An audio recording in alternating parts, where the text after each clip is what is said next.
Hey everybody, welcome to today's show. We are joined by our good friend Jim Goodall, who is a former Air Force veteran, the foremost expert on Area 51, and also personal friends with the likes of Bob Lazar and John Lear. And he knows more about stealth and black budget tech than just about anybody we could think of. So we're super happy to have Jim on the show. It's a first for Quantum Ladder Podcast, but not a first for us engaging with him. It's going to be a lot of fun. So grab that cup of coffee in your comfy chair and let's get into some black budget tech.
Welcome back to Quantum Ladder Podcast. My name is Louis Borges. Joining me as always, my good friend and co-host, Mr. Marquise Williams.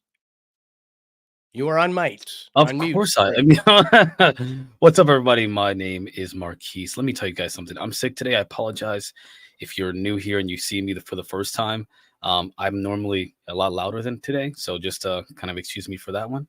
But I'm having a freaking awesome day, man. It's going to be a great show. I'm really happy to talk to my friend Jim. I haven't talked to him for a while, so it's going to be a great conversation. I look forward to it. Yeah, and I mean, there really isn't any topic we can't dive down the rabbit hole with Jim, so it's going to be a lot of fun. We'll pick his brain, and as somebody who's very well connected in this industry, as well as somebody who has a firm grip on the facts, like he's one of the foremost experts on the Blackbird and all kinds of other stealth fighters and things like that. He's been to the factories. He's spoken with the people that were the heads of the programs. He's got photos. So we're going to present all that today. Maybe we'll pick his brain a little bit about his good buddy, Bob Lazar. And he's actually making a movie right now, too. So Bob is still around and still more relevant than ever. And I just want to say thank you to everybody out there listening on YouTube, Spotify, Apple Podcasts, and the UNX network. If you're listening to us on the radio or Apple and you want to see our videos and images, just head on over to YouTube and check out Quantum Ladder Podcast, and you'll see the full production. And also, today's episode is sponsored by our good friends at H2 Water Expert. Without properly filtering your water, your body becomes the filter. If you want more information on properly filtered water and hydrogenated water as well, check out the link in the description or visit h2waterexpert.com. We do not receive any money for that promotion. We just believe in the product, and we think everybody should look into a better water supply. So with that, let's bring on our good friend and today's guest, Mr. Jim Goodall. Hey, how's it going? Glad to be here. Marquise, good to see you again. Louis, same here. Good to see you too. And let's get ready to rumble. Let's go. Get ready to rumble. So, Jim, for anyone who doesn't know you, tell us a little bit about yourself, sort of your expertise, and what's got you into the fields of study that you've pursued for so many years. Well, my area of interest has always been aviation. It started when I was 5. Now I'm 79 next month, so I've been on the planet for quite a few rotations around the sun. But I was about 5 years old. We were living in San Jose. This is down in the Bay Area, in California. And I'd already gone to bed, but my dad came in to the bedroom and says, "I don't know what's coming, but you got to see it." So we went outside, and all I could hear was this, and the ground is vibrating. And over the coast mountains came not one, not two, but 24 Convair B-36s. That is an airplane with 10 engines, a 260-foot wingspan, and they called it the Magnesium Overcast. Now, there's only 5 left. They built over 700 of them, I think 716. And And that sort of cemented my love for aviation and really all things mechanical. I love trains, planes, automobiles. I don't know if you saw my newest image I have on my homepage on Facebook, but it is, it's my dream car, my Corvette with my 812 above it, and it's just cool as could be. But when I was about 10, right around 10, my best friend's dad was commander in Moffett Field Naval Air Station. That's where NASA Ames is located.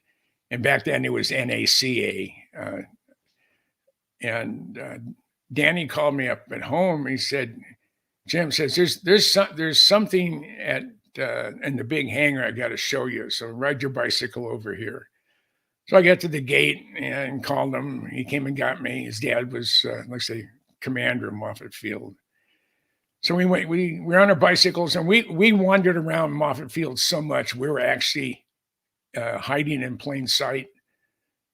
We didn't stand out. Everybody knew who we were. The security people and the Marine guards referred to us as Captain Smith's son and that friend of his. And I was that friend of his. So we'd go riding our bicycles down the main part of the big hangar 1. That's the one there in Mountain View. It's 400 feet high, 400 feet wide, and 1,100 feet long. It actually rains sometimes inside. It creates its own environment. But we rode our bicycles down to the far end, which is closest to the bay. And it was black curtains, just a sign that said keep out, no use of deadly force authorized, no guard, nothing. So we lay our bikes down. Danny opens up the curtain. We both walk in, and now here's a 10-year-old kid that absolutely loves airplanes. And I'm looking at the prototype XF-104 Starfighter. That's what they used to call back in the 50s, the missile with a man in it. It was just beautiful. Wings were only 7 feet long. It looked like a stiletto and very, very sharp leading edges. They said, well, if you run into it, you'll cut yourself. That was a fallacy, but they did put wing protectors on it to keep it from getting dinged.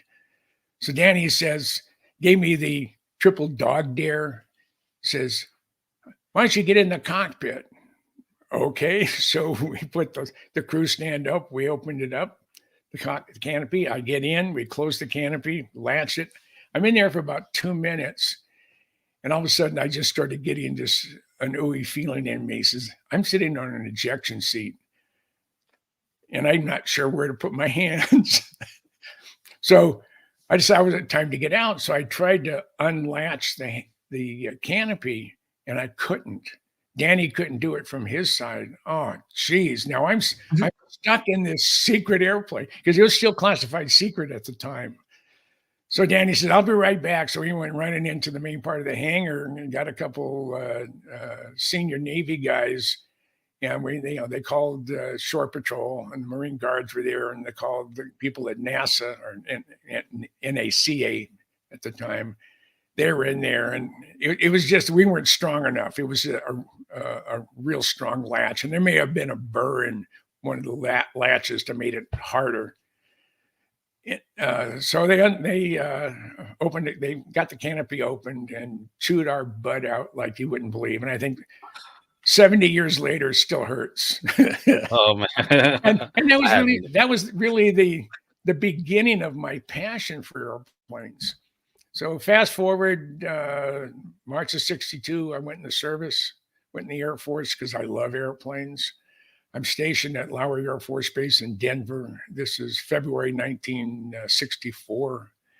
I get a set of TDY orders, temporary duty orders, to go to Edwards Air Force Base to help support 3 programs.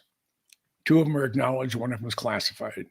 It was the YC-141 Starlifter, the XB-70 Valkyrie, and a classified program. Well, that classified program turned out to be the Blackbird. Mm.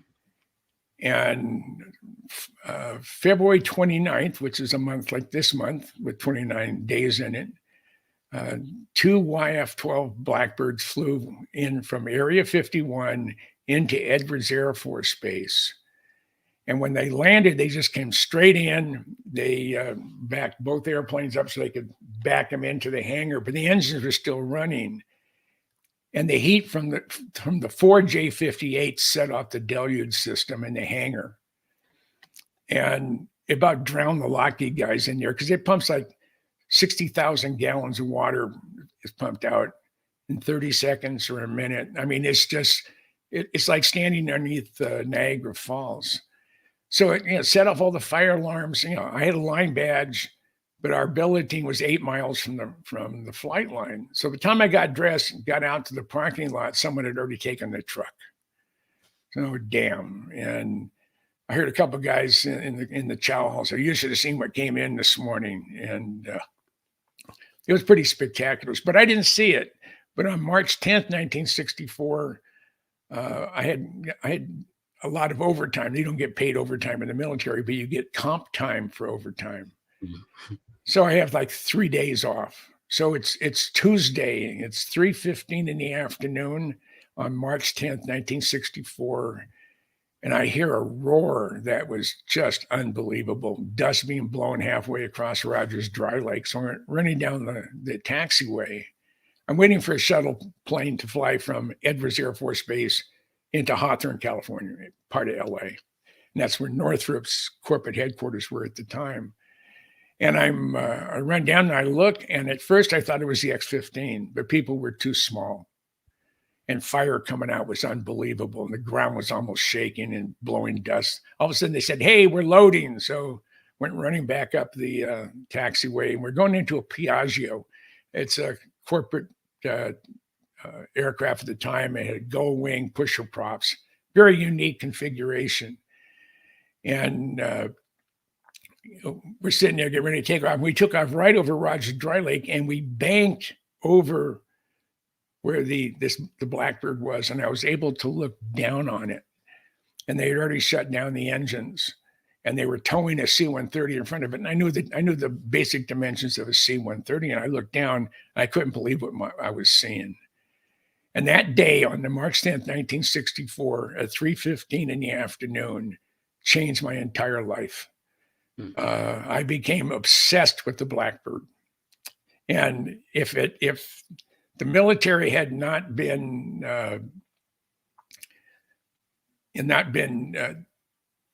tight-lipped about the Blackbird, if not cooperative, I wouldn't be here today. So the following Monday, when I got back to the base, my first set of orders was in the Lockheed hangar, and I walked in, and I'm standing at the rear end of 2 Blackbirds. I'm 18 years old, and I was almost ready to wet my pants with excitement.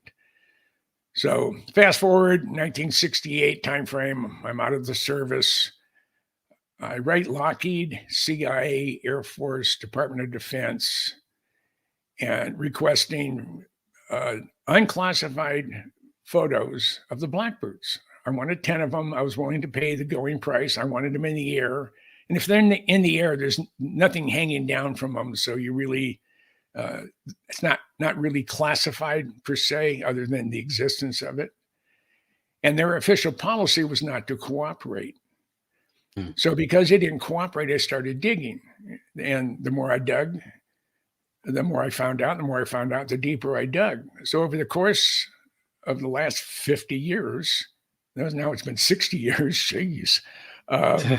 I became the leading historical expert per Lockheed on the Blackbird program, and I've met some of the neatest guys. The men that flew the airplane, the early guys, they were a special breed. They were considerate. They were just wonderful people to be around. I mean, I interviewed Lou Schock, the first guy to fly it. Bob Gilliland, the third guy to fly it, Jim Eastham, the fourth guy to fly the Blackbird, and so on down the line. And it just turned into be a passion. So over the course of 60 years, I gathered a lot of stuff. And then back in 2016, I came out with my Blackbird book from Shepherd Publishing. And even guys at Lockheed, Jim Fitzgerald was the number 3 guy there when he retired. I sent him my book. And because he told me when he retired, Jim, I just want to let you know, the day I retired, I had a memory lapse and I don't remember anything I'd done for the last 40 years. In other words, he's telling me, don't ask for an interview because I'm not going to tell you anything. So I sent him the book, and he got back to me. He said, Jim, you have things in there. And I was a senior person. I was a number 3 guy at the Skunk Works, but you have things in there I wasn't aware of. So I really enjoy it. And that's where my passion began. And it led me to, I was out of the Air Force 10 years, and I decided I needed access to military bases because I want to take pictures of airplanes. And this is back when everybody was shooting slides. So I joined the Minnesota Air Guard, and I ended up as their wing historian. I did that for 21 years. And the fact that because of my long-term friendship with Ben Rich, he was Kelly Johnson's number 2 guy. In August of '89, Ben called me at home and he said, Jim, I said, I have it from, he wasn't going to say a different part of the anatomy, but he says, I have it from the horse's mouth that the Blackbirds aren't going to make it through Congress. And if anyone can scrounge one, it's you. So I decided to take his challenge. I called up the Adjutant General of the state of New York. And I said, I called the secretary up and I said, this is Sergeant Goodall with the 133rd. Is General Weaver available? Yes, Sergeant, let me put you through. So General Weaver answers the phone and he said, Sarge, how can I help you? And I said, General, I have a proposition for you. He said, what's that? He said, how would the New York Air Guard like to move the world's fastest airplane in a couple of your C-5s? And he stopped for a few seconds. He said, you mean the Blackbird? I said, yes, sir. He said, when you're ready, you call, we'll haul. This will be training for moving outsized cargo. So I had the moving covered. Arnie Gunderson, Mr. J-58, wanted to get a Blackbird for West Palm Beach, put it up on a wind vane. So even in hurricanes, it was always be pointed into the wind. And he contacted Air Force and said, "What would you lease us a C-5 with crew?" And they said, yes. And he said, well, how much we're looking at? They said it was $967,000 a day plus gas. I scrounged 2 C-5s for 8 days apiece for $0. So I am the ultimate scrounger in the United States military, not just the Air Force, the military. I beat Sergeant Bilko and that group hands down. And I went to my boss, who was Major General Al Schwab. I said, General Schwab, I want to get a Blackbird for our museum. He laughed at me. I said, sir, rather than laugh at me, how about giving me the opportunity to fail? He said, all right, smarty, how are you going to get it here? I said, I already got that covered. He said, what do you mean? I said, Adjutant General from the state of New York said, when you're ready, you call, we'll haul.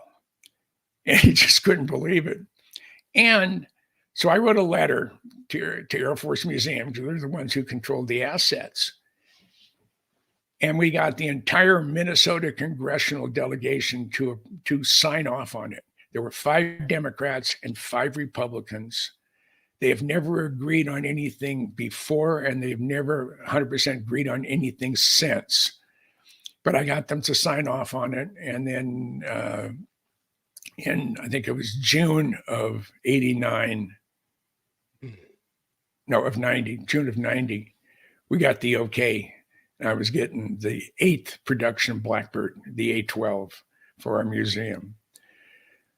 And we were ready to go to Palmdale and start taking it apart, and Saddam invaded Kuwait, and the rest is history.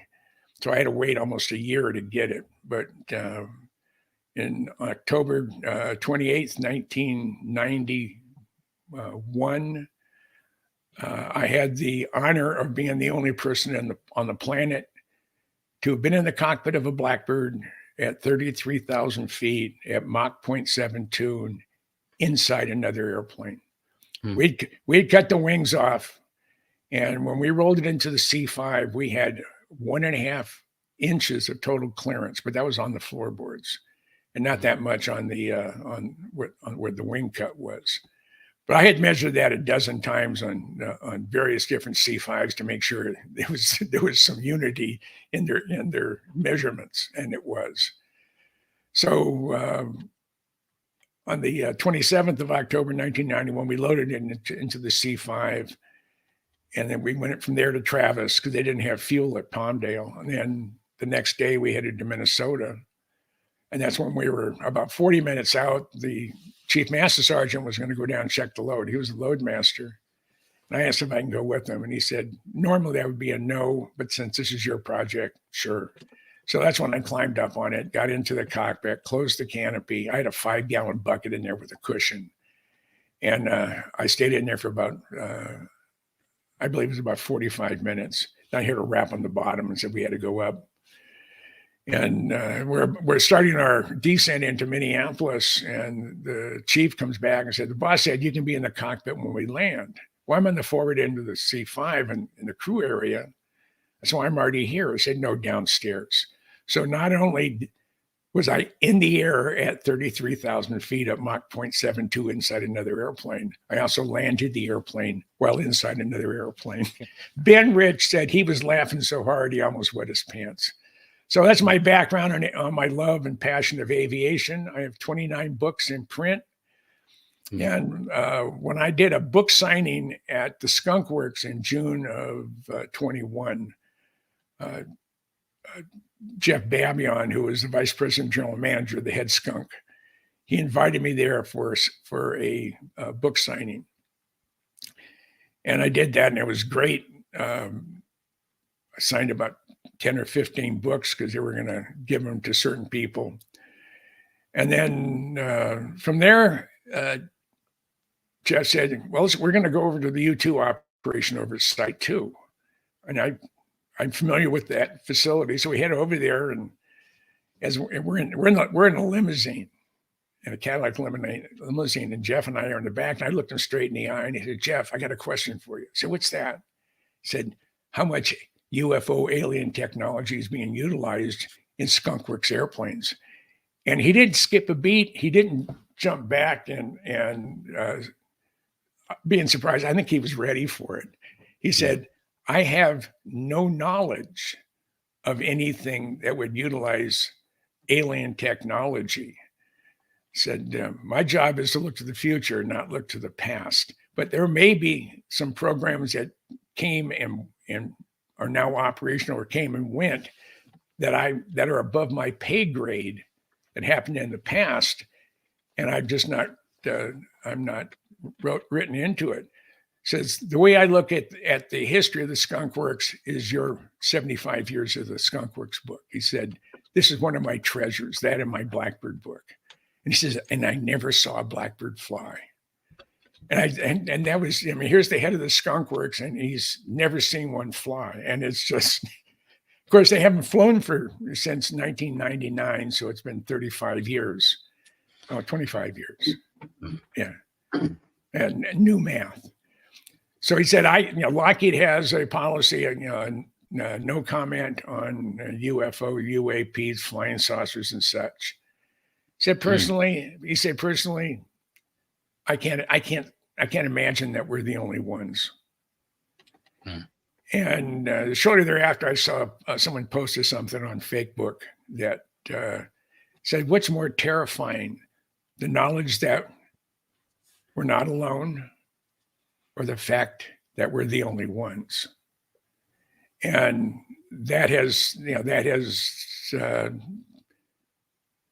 that's made me believe a lot of things, and that's that we're not alone. And one of the other things I've done, I've been around. I've been here almost on this ground for forever. I've had a lot of different jobs. I've done a lot of different things. But one of the fun things I did for a while, I was a docent at Kitt Peak National Observatories. They're about 50 miles due west of Tucson. They're on a 7,000 foot mountain. It's Kitt Peak is what it's called. And they have 22 optical telescopes and 2 radio telescopes. The radio telescopes are a 12 meter and a 25 meter. And the optical telescopes go from a 12-inch primary mirror to a 13-foot primary mirror on the male telescope. So just before I quit volunteering there, I was there for a couple of years.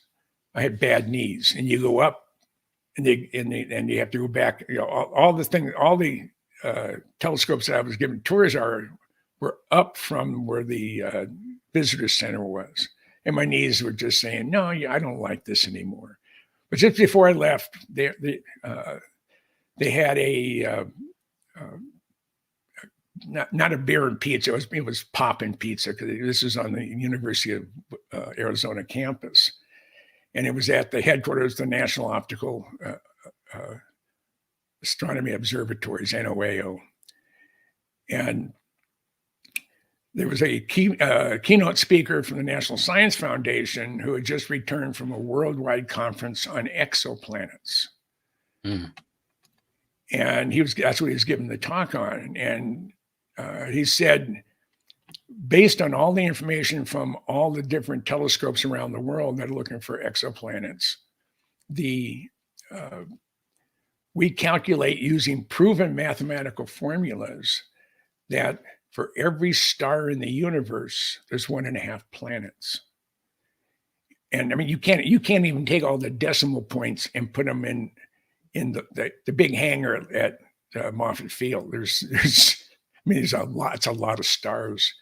And he said, out of that incredible number of exoplanets, we calculate that there are 2 billion, and that's with a B, Earth-like planets orbiting a similar size brown dwarf star as our sun, and with liquid water. And he said, if we're all alone, what a waste of space. We can't be. I mean, it's just the odds are, if we're here and we're an insignificant solar system in an insignificant corner or edge of the solar system, and that our solar system is an insignificant solar system in a galaxy that's an insignificant part of the universe. So there's 2 billion potential Earths out there with people like you and I. Well, Jim, or maybe they're green, but maybe they're a little green man. Jim, just recently there was a report that's been circulating all over the internet about, I think on the 31st, that there's another super Earth exoplanet that's orbiting some kind of a red dwarf star. It's about 1.5 times wider than Earth, and it's 137 light years away. So it's pretty close. It's in a habitable zone. And they're talking, this is just one of in the last year, I think there's a couple of them that they found and talked about. And NASA is now talking about this new super Earth that's close, that's kind of close by and is in the habitable zone. So to think that it's kind of naive, if you will, to say that, but also I had a question for you. I wanted to ask before, to kind of jump into this, because I really want your perspective on this. First of all, you mentioned about how you knew something that even someone at a higher rank didn't even know. You put it in your book.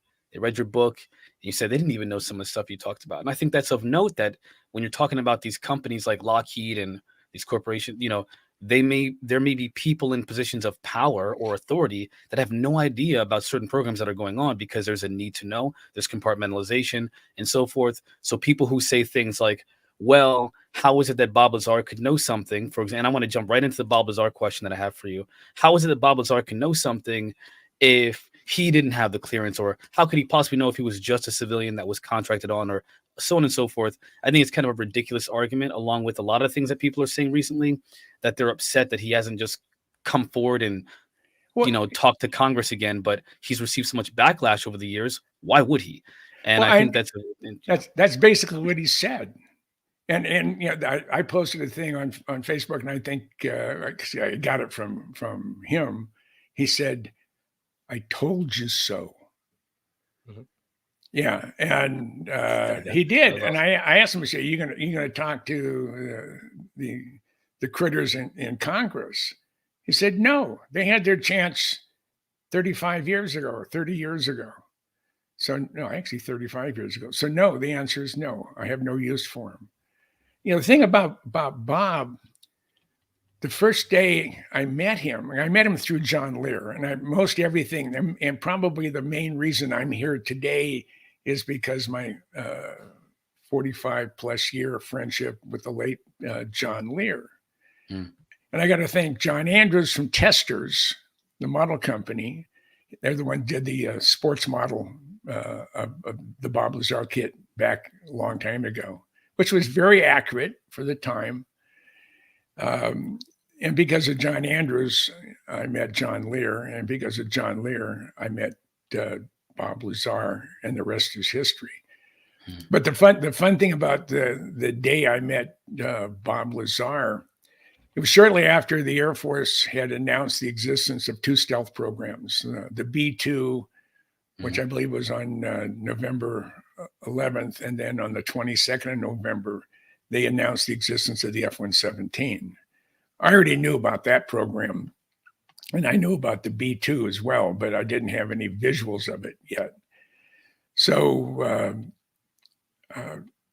fast, my mind I just lost track of where I was going. I hate that. I do that. I mean, because my mind is about 20 steps ahead, and all of a sudden, squirrel.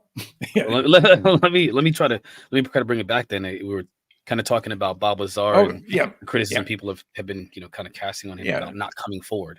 So I called up John Lear. This is the first week of January of '89. And I said, "Hey, I'm gonna be coming into to Vegas. How about we go look, go airplane spotting?" He said, "Sounds like a good idea." So flew into Vegas. Went up to Lear's place used to be on Hollywood Boulevard, right near Nellis. And so we jumped in the car, and we're heading north on US 95 out of Las Vegas. We're heading for the town of Tonopah, and about 15 miles north of Scotty's Junction, which is about 2/3 of the way to Tonopah. We're going down US 95, and an F-117 flies right over about 1,500 feet of altitude, right about a 45-degree angle across the road. I almost crashed the car. So we get to Tonopah, we grab a quick bite, we head out of town on US 6. You go 14 miles. There's a big, huge sign with a nuclear weapon on top of it. And it says Tonopah Test Range. So we turn down the road, we go down 18 miles, and there's the main gate of TTR. So as at the time I was still in the military in the Air Guard, and that will get me on virtually any base unless it's a restricted place like TTR. So we drove down the fence line, and this is before digital cameras. This is 1990. January 1990.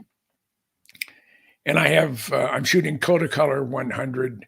I have a Nikon, had good glass on it. And I look to the north, and I see a black fuzzy dot with a light underneath, and a smaller little bluish white dot with a light underneath. I figure that's the F-117 coming with a chase plane. So I have my camera out there, and as it's filling up the viewfinder, my body starts vibrating. I was like an 11-year-old kid that was seeing a naked woman for the first time. Even my whole body, I couldn't stop vibrating.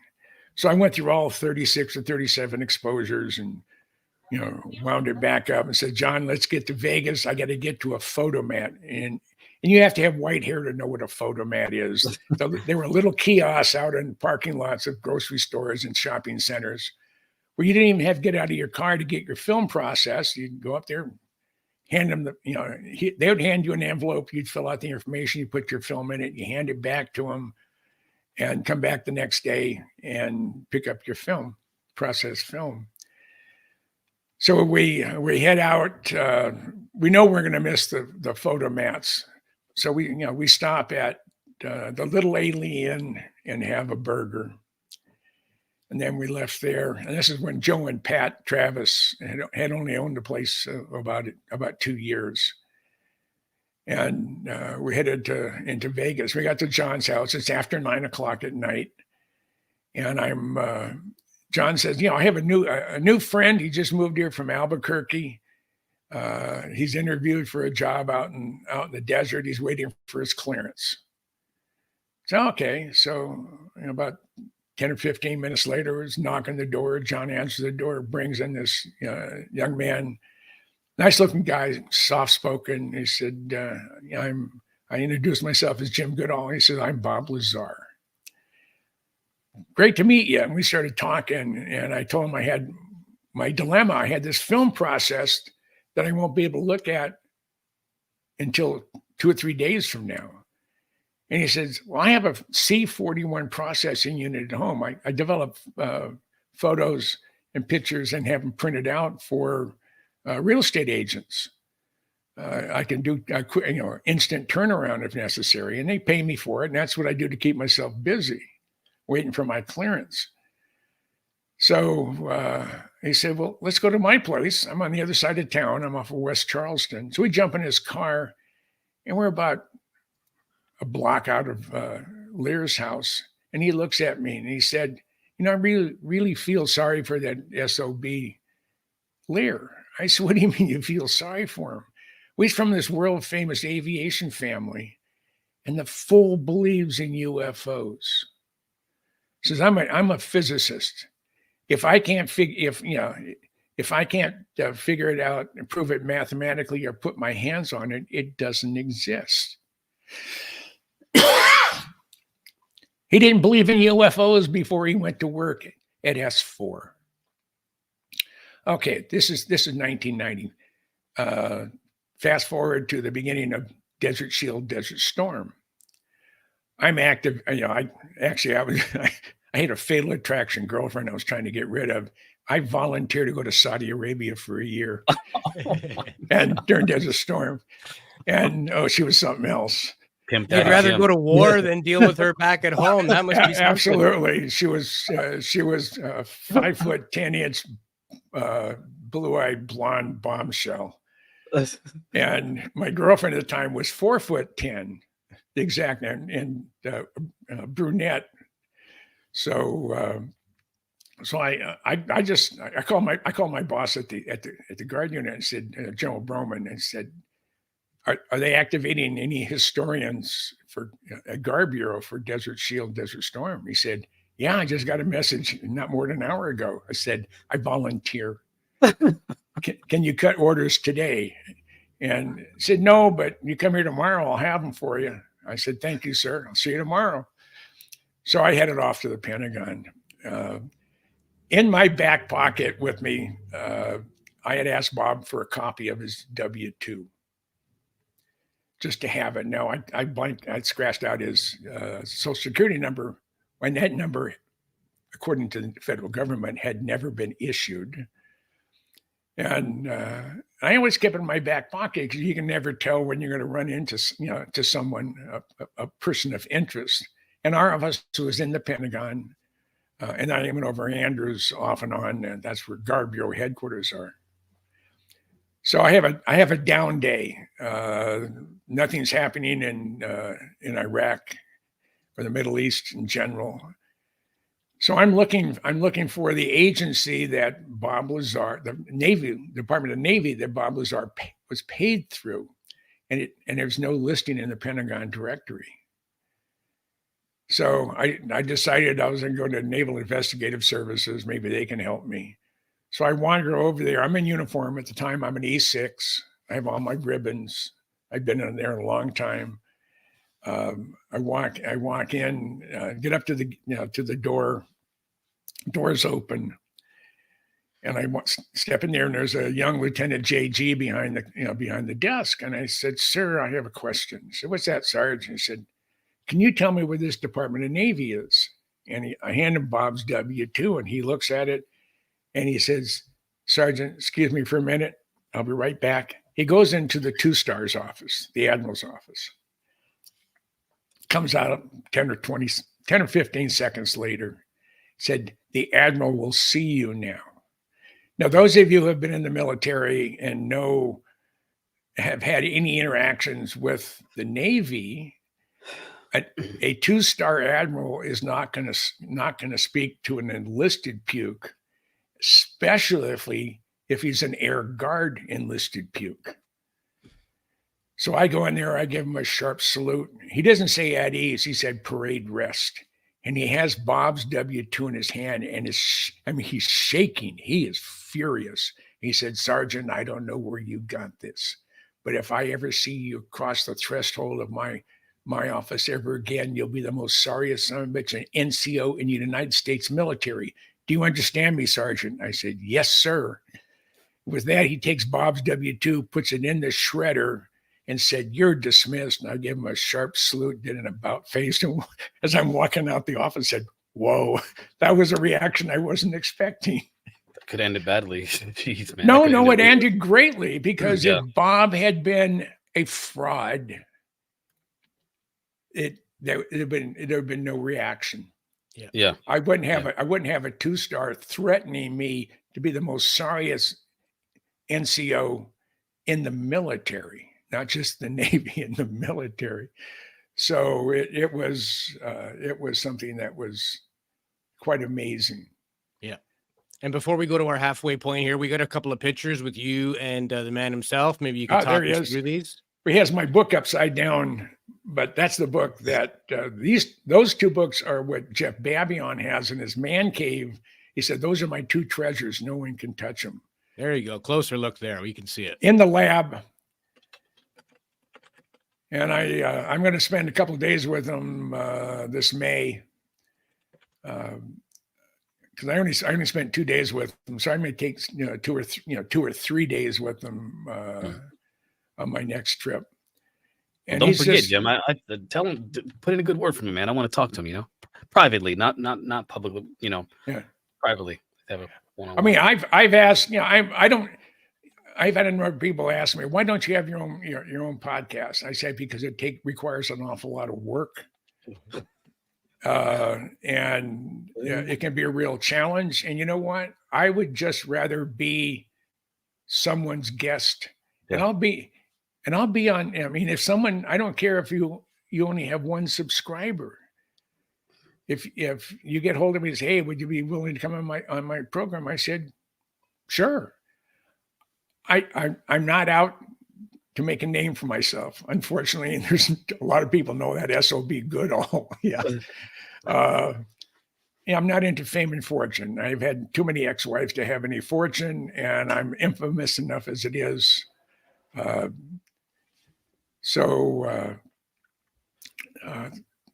said, I don't have the time. I don't have the effort, and I probably don't have the patience, because I hate idiots. And I'm not speaking about the people on, that I would have on. I'm talking about the YouTubes and the other ones that are, well, you can't say that, or you said something that was inappropriate, or we have the First Amendment and the Second Amendment. Actually, we have the Bill of Rights. They're not the Bill of Promises, the Bill of Rights. Free speech is one of them. But apparently, if I have an opinion that violated their, their space, then that's just too bad. So I just didn't want the headaches, and I have. I'm mostly Sicilian, so I do have a streak of revenge and anger running through my blood that I don't, most things don't bother me. I love people in general, but I hate jackasses. And I hate people who think they're somebody when they're really not. Yep. I don't pretend to be anybody but me. And one of the reasons I'm here today, I've been around for a long time, and I'm a person who will continue to dig and to try to find out more information. And the only reason I'm in the UFO community today is because of my friendship with Michael Schratt. I've known Michael for about 25 years, and this was March of 19. Michael had called me and said, "Hey, I'm gonna be in Phoenix for a MUFON thing, filming a showing of the Lazar movie that Doorbell had and George Knapp had put together." So I went there to see Michael, and I knew George Knapp was going to be there. I knew Jeremy was going to be there, so I wanted to say hi to him. So I got there, and everybody was in the conference, the conference center. They were previewing the movie Lazar, and I walked into the vendors area, and there's almost no one there. First guy I run into was he was sitting on some real comfortable chairs. So I said, mind if I sit down? And he said, no, be my guest. And he said, I'm Doc Skinner. And I said, well, I'm Jim Goodall.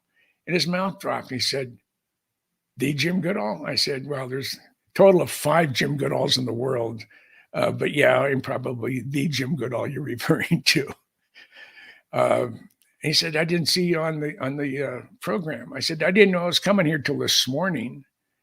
He said, well, you got it. So when the thing is over, everybody comes back into this area. You have to go to Richard Dolan and say hi to him. So I'm real hard of hearing. I'm hearing impaired. I only hear out of one ear and not very well out of that. And everybody came back, and I'm just wandering around looking at stuff. And Richard had just a horde of people around him. So I couldn't get his attention. So I had my card and I stuck it through the crowd and put it on the table and just continued to walk. I hear, Jim. Well, no one knows I'm here. I don't know anybody there except for I just met Doc. And he said, Jim Goodall. Well, there's probably only one of that. And I turned around and it was Richard. And he said, you weren't on, I didn't see your name on the program. I said, I answered the same way I did with Doc. And that was the beginning of my involvement in this community. And I'm not a joiner of things. I'll do something for maybe 2 years and get tired of it, or 6 months. I usually give it at least 6 months. I've been in this arena for going on 5 years, 6 years almost, and I feel comfortable. I feel at home here, and I like the personalities here. I mean, it's just we go from soup to nuts, and it's just. I'm honored and I'm delighted to participate in the program, in various podcasts and programs. I have a lot to say, and other people say, "Well, you talk too much." And I said, "Well, that's true too." Well, that's why we do this, man. That the whole point is because we like to talk too about different things. So that's kind of the point. Yeah, and we are going to take our halfway point break. When we get back, we're going to play a couple video clips from Bob. Some of the things he said over the years, how these craft purportedly work, what they look like on the inside, and even top secret bases such as Area 51 and S4, all that and more right after our 5-minute break. So everybody go and refill those drinks, and we'll see you back here in 5.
And we are back with the second half of Quantum Matter Podcast, chatting with our good friend Jim Goodall about black budget, stealth tech, bomber fighters, and of course the man himself, Bob Lazar. And before the interview or before the break, we were chatting about Jim and his longtime relationship with the man himself. And I've got a couple of videos here of Bob. One is on how he described the craft purportedly working. Another one is what it actually looked like inside the craft. And then a third one was about the facilities that those secret technologies were supposedly housed at. So let's get started with the craft itself, and let's hear it from Bob's words. It's a reactionless craft. It's a field propulsion craft. And what it does is it creates a distortion in space and time in front of it, where space actually bends. It's just technology that doesn't exist yet. I mean, you're talking about science doesn't even know what gravity is, much less how to produce it or control it. And here is a device that's producing it and controlling it. Put a bowling ball in the middle of your bed, and then a foot in front of it, take your fist and push down on the mattress. The bowling ball will roll towards it. And that's exactly how the craft works. It creates a distortion right in front of it, and the craft falls forward. So there's a different physics that we're not... Well, the science that explains how the technology works. I mean, it's all encompassed as one thing, alien technology and science.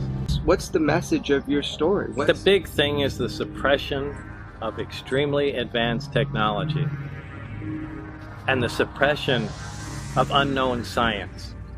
That's it. You know, they say that there's no such thing as the government having craft because no one can keep a secret. Well, they kept a pretty good secret with many people involved in these previous stealth fighter programs. Like, that wasn't exactly common knowledge. Even like you said, the president of Lockheed didn't even see the thing in the air fly ever. So what do you think, Jim? Are we in possession of that type of craft? Absolutely. I mean, the A-12 Blackbird was built under total secrecy, starting in 1959. It flew from 62 to 67, actually 68. It retired in 68. It was 20 years before, 20 years before they kept it quiet. No one knew about it. I knew about it because I'm a nosy guy. But the program had been retired for 20 years before they even acknowledged the existence of the CIA version of the Blackbird. So yes, I mean, and then you go. Ben Rich, who replaced Kelly Johnson at the head of the Skunk Works, somewhere along the line, I think it's all because of John Andrews from Testers, we became pen pals, not so much on the, writing letters, but calling. And we would talk about once a quarter. We did that for over 20 years. And I knew before his wife knew that he was dying. He was diagnosed with stage 4 esophageal cancer. That was because breathing the fumes of some of the solvents used on stealth. And I knew that he was at USC Medical Center, going through see if they could save him. He was a delightful man, very small, very frail. He was actually offered to go to Mach 3 in an SR-71, and they put the helmet on him, and he couldn't deal with the claustrophobia of it. So he never had a chance. But we were talking about old times and our mutual friend, John Andrews. And Ben said, this is just near the end of about a 40-minute conversation. He said, Jim, we have things out in the desert, and he wasn't referring to Area 51, that is beyond what you can comprehend. Now, I can comprehend a heck of a lot. And he said, if you've seen movies like Star Trek or Star Wars, we've been there, done that, or to decide it wasn't worth the effort. I said, Ben, you want to expand upon that? And he said, no, which is very typical of Ben Rich. And then he had the nerve to die on me about 10 days later. But go back to, I think it was 93 or 94, after he had retired from the Skunk Works, he was giving a talk at UCLA. It was the graduate, it was a banquet for the graduate students at aeronautical school. And he got up there and he said, "We have the ability to take ET home." Now think about that statement.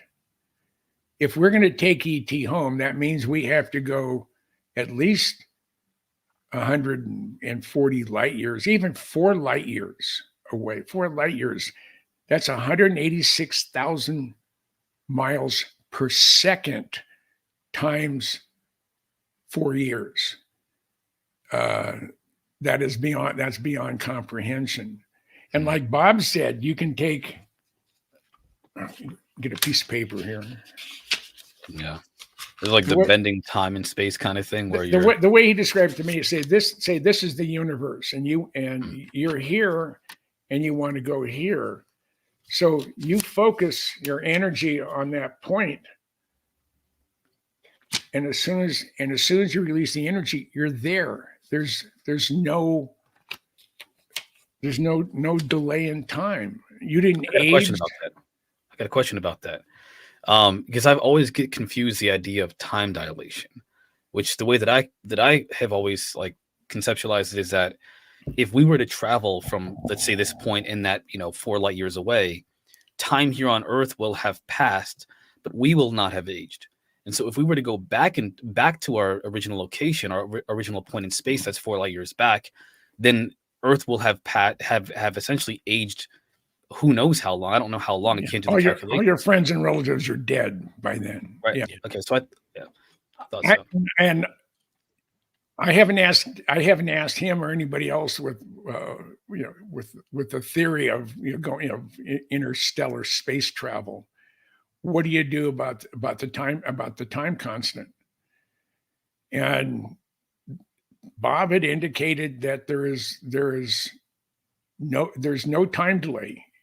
You blink and you're there, and that's pretty amazing. Mm.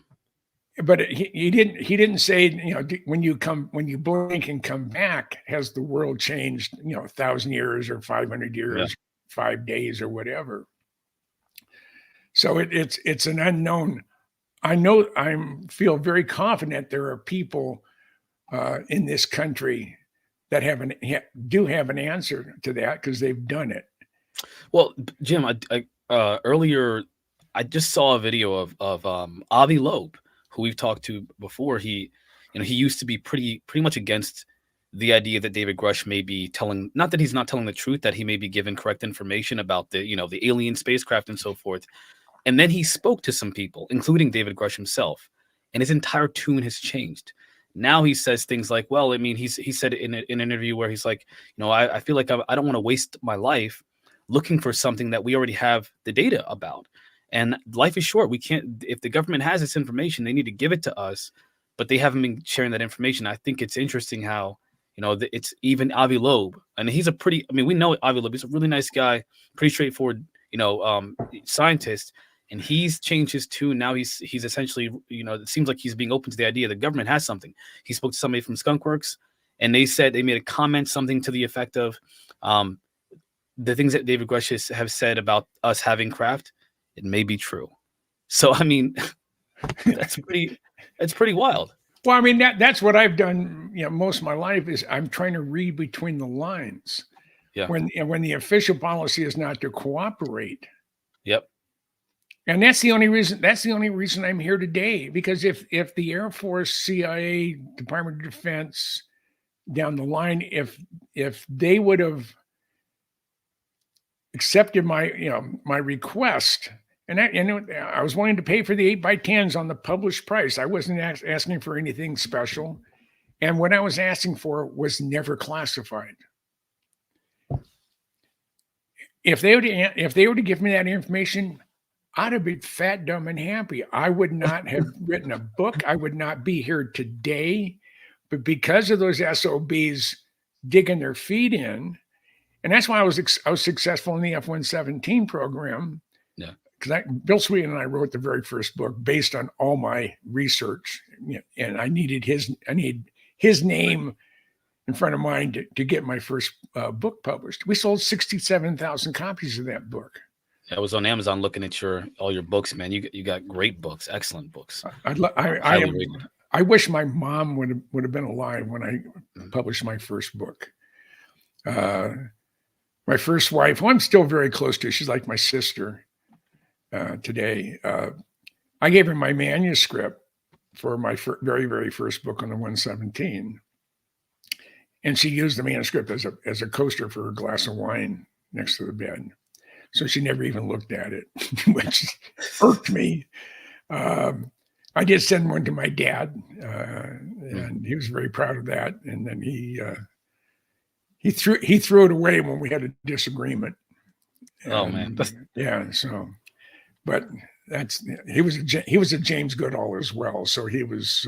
He got said of vendettas. Yeah. But I wish my mom had been alive to see me. I just, I went back for the 50th anniversary of our high school. I grew, it's Los Altos High School. It's there in the San Francisco Bay Area, in the heart of Silicon Valley. And I had a little book with me, a little wire wound book with me, showing my family and stuff, because this is an all class reunion. So the high school was the first year was 1958. I was a class of 63. And so I went there, and this was in 2008. And I'm talking to everybody, and there were two of my teachers. One of them was one of my English teachers, Miss Schwagler. I used to terrorize her, and I said, Miss Schwagler, do you remember me? She looked at me and says, "You're Jim Goodall, aren't you?" No, man. You left an impression. I hadn't seen her in a couple of decades, so I said, just to let you know, and I opened up my little show and tell. I said, these are some of my books. At the time, I had 18 of them or 17 of them in print. And she was dumbfounded. She said, "Well, it doesn't surprise me." I said, "I'm flabbergasted you became a writer, but why didn't you do that? Why didn't you do that in school?" I said, "Because I was bored and I didn't fit in." Sounds like most kids. Yeah. Most kids say that. Yeah, I was a little fat, chubby nerd with a crew cut. A lot of kids at Los Altos High School were driven to school in limousines, so there was a lot of upper class there. And I was, my dad was a professor at Stanford. He was also an electrical engineer, and my dad was a genius, so he did a lot. I'm blessed to have part of his genes. So I've fallen into these things because I was supposed to. I don't believe it. I don't believe things happen for no reason. Right. I think people come into your life and go out of your life because that's what we're supposed to happen. And sometimes it's hard. It's hard to digest that sometimes. But that's just the way it is. Yeah. Jim, I gotta ask you, because I remember we talked a bunch of times before, a couple times before, and we had some pretty cool conversations, by the way. So I appreciate that. And I know we don't have a lot of time, so I just want to ask you a question about, you've addressed the Bob Lazar controversy. I only call it controversy because that's what the internet calls it. But I want to talk about a logic train that I think is kind of weak, if you will. It's a little brittle, and it's the logic behind. And I know you have thoughts on this. If Bob Lazar was telling the truth, why doesn't he testify in front of Congress? And as we said before earlier today, we kind of touched on it a little bit. He has experienced, if anybody knows anything about Bob Lazar, he's experienced everything from threats against him and his family, his wife, for example. He said about having going into his vehicle and finding a weapon in there of some kind, or I can't remember the exact details of that situation. Maybe you can clarify that. Which kind of alluded to the idea that somebody could off him if they wanted to. He's had all kinds of things happen to him on top of the UFO community, or at least part of them, essentially smearing him for decades now, smearing him to no end. Yeah. Why would he ever do this? Come And, forward and again? that's what he said. Said they treated me, you know, like I was a pariah. They cut me down. They insulted me. They attacked me mercilessly. Yeah. And I said, I'm not going to give the SOBs the satisfaction of me talking. I'm telling them about what I actually did, my hands-on stuff. And one of the things that they don't take in consideration when they're talking about Bob, he has a photographic memory. He's a genius. You can tell. Yeah, I mean, and I can sense that the moment I met him. I knew this guy's smart. And that first day I met him, when we went over his house over at West Charleston, there in Vegas, he had he had a mini computer. He had a NEMA, about a 5 foot tall NEMA enclosure, and it was just racked upon racks of computers. And he was doing stuff with they call it, back in the day, they call it the toaster for doing videographic work. And he had invented a lot of workarounds on some of the problems associated with that. The guy's a blooming genius, and they treated him like Charles Manson would probably get better treatment than Bob Lazar.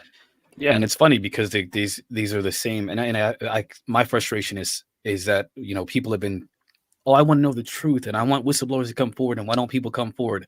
And then when they do, they ridicule them. Yeah, they just like they smear them, and we're talking like some of the biggest, most longstanding names in the community are taking people like Bob Lazar and just smearing him and other people who've come forward, and then saying, well, why don't more people come forward? Because they see how you're treating some of the greatest whistleblowers of all time. Absolutely. Why would they waste their time on people like you when all you're doing is essentially, again, you're giving them more grief on top of the grief they experienced for coming forward and making themselves feel and look ridiculous already. It's character assassination, because Bob has information that you're not privy to. Yeah. And he's sharing it with various individuals, but he hasn't shared it with you. That's it. That's why you're getting pissy. I mean, I run into people who are totally against Bob Lazar. He is a fraud. And I say, okay, answer this question for me. How come he was written up on the Sandia newspaper there in outside Albuquerque, as he on the interest page, there's a full-size photo of Professor Bob Lazar standing in front of his jet-powered Lamborghini Countach. It was just a plastic body. He said, Sandia researcher relaxes on the weekends by going 300 miles an hour and a quarter mile. And there was a picture of Bob with his jet car in the Sandia newspaper. Did he work for Sandia? Absolutely. George Knapp, when he went to Albuquerque to track stuff down, he's the one who found the piece on Bob being written up about his jet car. But there's a public side of the library, and then there's a classified side of the library. But in the public side, George got a directory of when Bob said he was there, looked it up. There is a Robert Lazar listed with the phone number that he said he had. And the two other people in his lab, their names were, and when they went to that, they were under the same phone number and the same room number. So that was a validation that, yes, he worked there. Caltech has said, yeah, Bob was here doing some research for us, some work for us, where you needed a degree in physics to do what he did at Caltech. Caltech is like MIT. You have to be someone really, really special to have anything to do with them. That's our brain trust. We have, well, they're both in liberal lands on each coast, but that the best and the brightest, that's where they want to go if they're in engineering or in a technical area. They don't get. Wasn't his name in the phone book as well? His number and name was in the phone book directory as a part of that military base. Again, the details are. It's been a while since I've researched the specifics of his case. I mean, his story has never changed, even early on when it would have been beneficial, because he had some, I think it was some Japanese TV entity said, if you say you saw the Greys or the little green men, that would be incredible, and we'd bring you on in a heartbeat. And Bob said, I saw references to them. There were posters in the hallway, and says, "We are here. We are here." They were referred to as the kids because they were all small. He said, "But I never saw one." And I'm not. I'm. He is a honorable enough man that he's not going to lie about something that he didn't do. I've spent not a lot of time with Bob, but over the course of the last 35 years, all the time I've spent with Bob has been, you could tell the friendship is there. And I asked him on the two shots that you showed of Bob standing in front of his lab and me inside of it, that one, S5, by the way. I don't know if you noticed that. Yeah. And Bob is a quiet, soft-spoken, gentle man, and I just adore his wife. She is as sweet as can be. And they attacked him mercilessly. Merciless. Trust me, man. Tongue twisters get me all the time. I get that. I get that too. And he just said, by the way, sorry, Jim, I apologize. Just to be clear, because I don't want to sound too ridiculous here. It was lost. His name was found in the phone book as working at Los Alamos National Laboratories. Yes. So in Area 51. So he again, the idea that he wasn't there. How many big mistakes can the government make?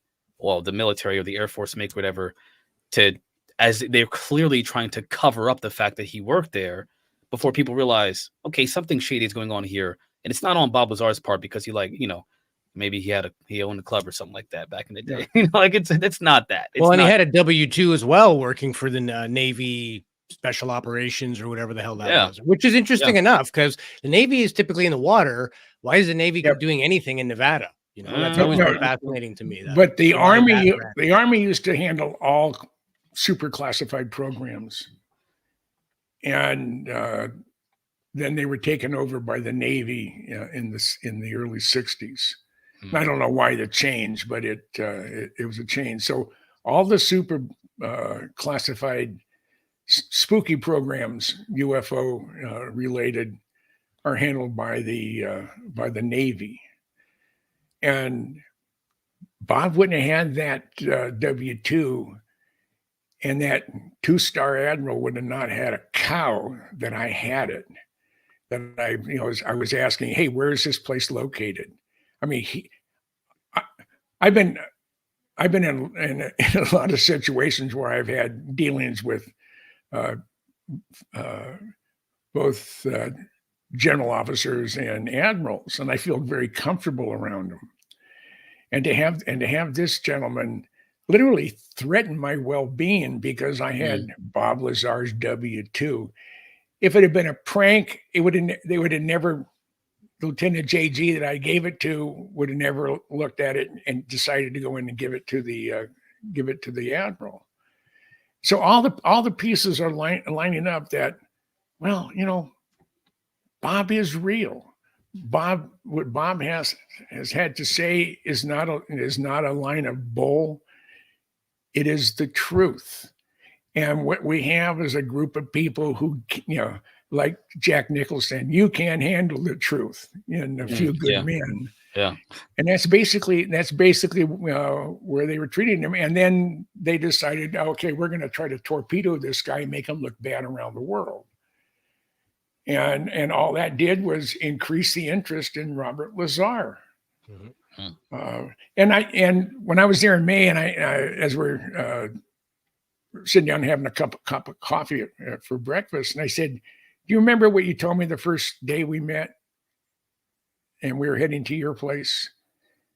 He says, "Yeah, I remember everything." He said, "You remember what you said?" He said, he felt sorry for that SOB, Lear from this world famous aviation family. He said, "That fool believes in UFOs. How stupid is that?" And he says, "I'm a nuclear physicist. If I can't prove it mathematically or put my hands on it, it doesn't exist." And he said, "Do you remember saying that?" I said, "Absolutely." I said, "That's all I wanted to know." I said, "I have an incredibly good memory." And I was fearful, not fearful. I was concerned. Did he say it or did I imagine it? And because years later you think back, well, I know he said that, but did he really say that? And Bob said, "Yeah, that's it. I know exactly what I said. Yes, I don't believe in UFOs. I'd have to prove it mathematically or put my hands on it." So. Let's talk about these facilities. This is all, we won't have time for all of our videos, but we'll play this one and then we'll find out what Jim's working on next. So this is Bob on the actual facilities of Area 51 and S4, which, by the way, we wouldn't even know existed were it not for Mr. Lazar. So some credit is due. Let's take a look at Bob's his description. You used to work at Area 51. There's this facility that is at S4. It's in the side of a mountain. Normally, we had pulled in with the bus and gone around the front through a normal double door. This time that I went in, there were hangar doors open. I went in through the hangar door, and in the hangar door was the disc, the flying saucer that I worked on. I thought, oh my God, this finally explains all the flying saucer stories. This is just an advanced fighter. This is fucking hilarious. This is the only time it became exciting. The rest of the time, it was really an ominous feeling. This project was to back engineer the alien craft. Specifically, it was to try and back engineer and see if we can duplicate the technology with available materials. Now I knew we were on the absolute beyond the cutting edge of science. The excitement kind of turned to dread at some point.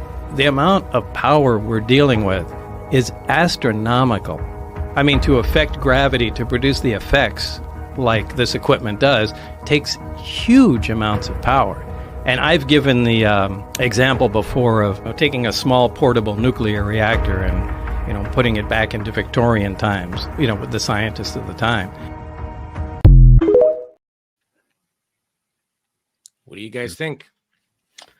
He knows. Absolutely. George said he walked them in the gates, right? Yeah. So. Yeah. I have a friend.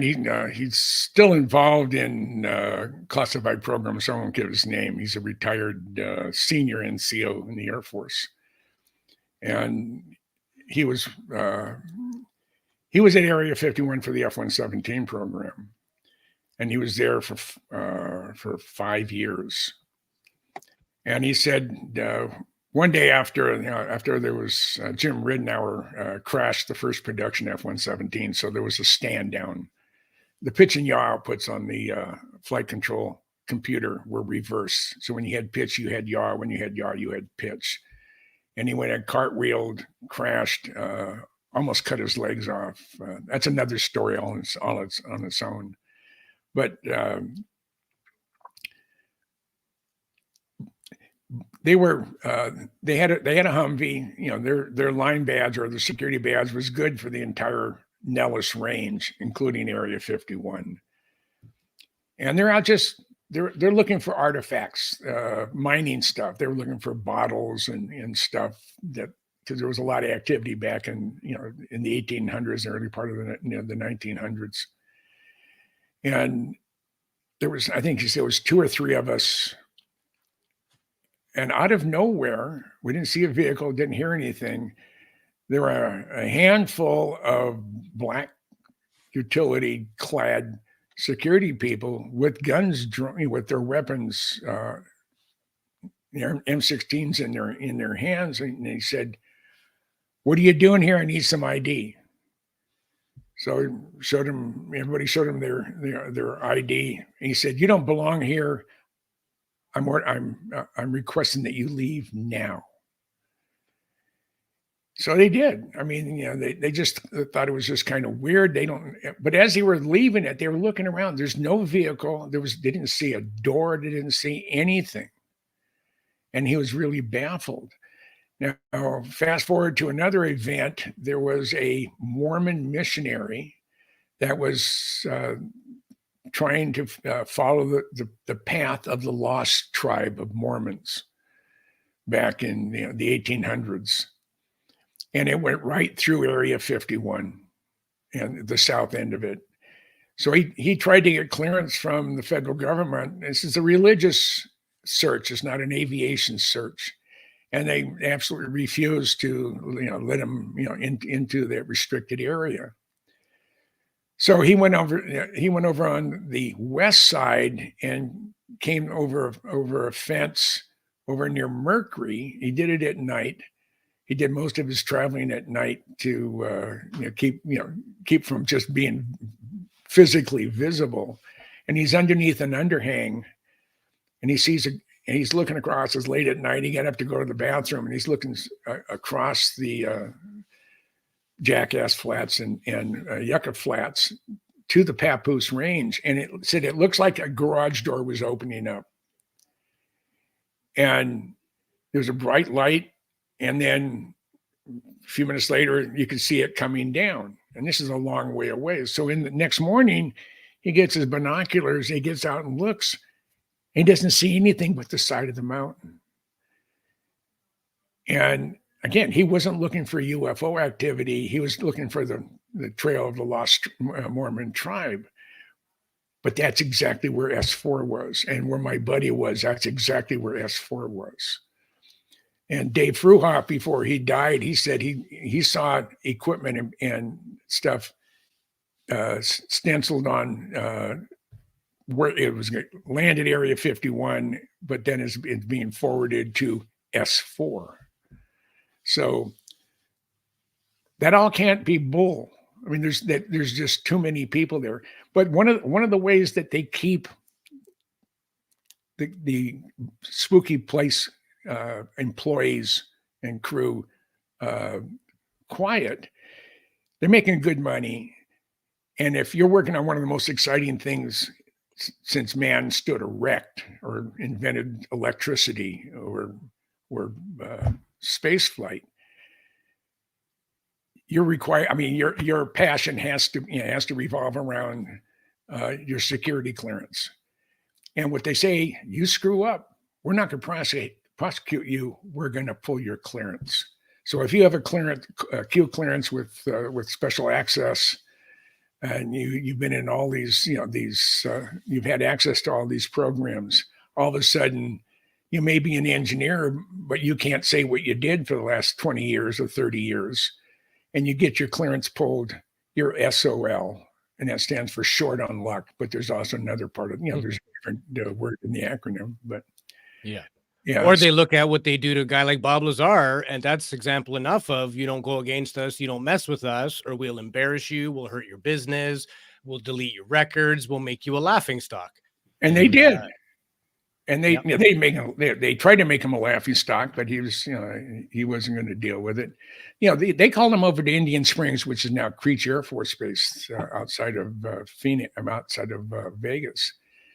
And there was two security people. They had him in the backseat of a car. They put a gun to his head. And I think that's when he decided he was going to go public. Yeah. And it's just he has never been proven to be a liar. Now they just find wrinkles in his personal life, and that's what they did with David Grush. They did the same thing with him, and it's almost like people have amnesia, or for some reason are just like, I don't know, maybe they have worms in there. I'm just kidding. I'm kidding. Okay, there are some criticisms, I get it, but some things just seem ridiculous, where it's like, have you forgotten? Like, are you missing all of the other details that are relevant to whether or not you can determine if somebody's telling the truth, or at least there's something to the story that's being told? It literally feels like some people may have worms in their brain. I don't know. I don't know. Well, no, from what I understand, I think Bob said it, that that you're required, when you head home, you're required to take a pill, and that will repress your memory of events that happened in the last 24 hours or 2 weeks or whatever. Yeah. So there's too many people who are credible to have chased UFOs, who have seen UFOs. And again, Bob Lazar has never backed down. Bob Lazar, to my knowledge, has never told a lie or an untruth or exaggerated about what he did. And all you have to do is sit down and listen to his interview on Joe Rogan or anywhere else, and he's consistent. I asked Bob. I said, "Okay, I have a lot of friends in the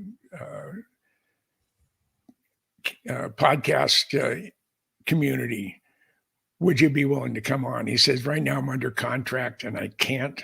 I can do what my contract says. I need to go over here, over there. But in time, I'll have that opportunity." So as soon as he's freed up, I don't know who I'll drag in. I can't drag in everybody, but I would love it after his movie comes out. Don't forget about us. Don't forget about us. I know. Oh man.